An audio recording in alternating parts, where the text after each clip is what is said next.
BCB এ বিষয়ে হয়তো একটা বক্তব্য দিয়েছে এবং রাষ্ট্রের জায়গা থেকে রাষ্ট্র প্রত্যেক নাগরিককেই নিরাপত্তা দিতে বাধ্য এবং সেটা আমরা তো অবশ্যই করব। এখানে সাকিব সাকিব আল হাসানের পরিচয় দুইটা, এটা আমাদের মনে রাখতে হবে। খেলোয়াড় হিসেবে একটা পরিচয়, আরেকটা হচ্ছে ওনার রাজনৈতিক পরিচয়। উনি আওয়ামী লীগের প্যানেল থেকে একজন এমপি ইলেকশন করেছিলেন। তো মানুষের মধ্যে তো এই দুইটা নিয়েই মিশ্র প্রতিক্রিয়া আছে। এখন খেলোয়াড় হিসেবে আমাদের একজন খেলোয়াড়কে যতটুকু নিরাপত্তা আমাদের দেওয়ার দায়িত্ব সেটা অবশ্যই আমরা দিব।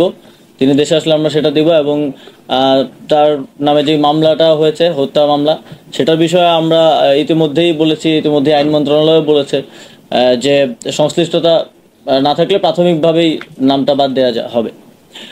কিন্তু ওনার রাজনৈতিক পরিচয়ের কারণে জনগণের মধ্যে যদি ক্ষোভ থাকে, তাহলে মনে করেন আমার নিরাপত্তার জন্য কয়জন, 5জন পুলিশ কনস্টেবল থাকে আর একজন গানম্যান থাকে। আমার উপরে যদি দেশের 16 কোটি জনগণের লেটসে 10 কোটি জনগণের যদি ক্ষোভ থাকে, তাহলে এই 5-6 জন আমাকে কি নিরাপত্তা দিবে? আমারও তো সেক্ষেত্রে নিরাপত্তার সুযোগ নেই। তো সেক্ষেত্রে জনগণের যদি কোথাও ক্ষোভ থাকে, সেটাকে তো আমাকেই রিডিউস করতে হবে আমার কথা দিয়ে।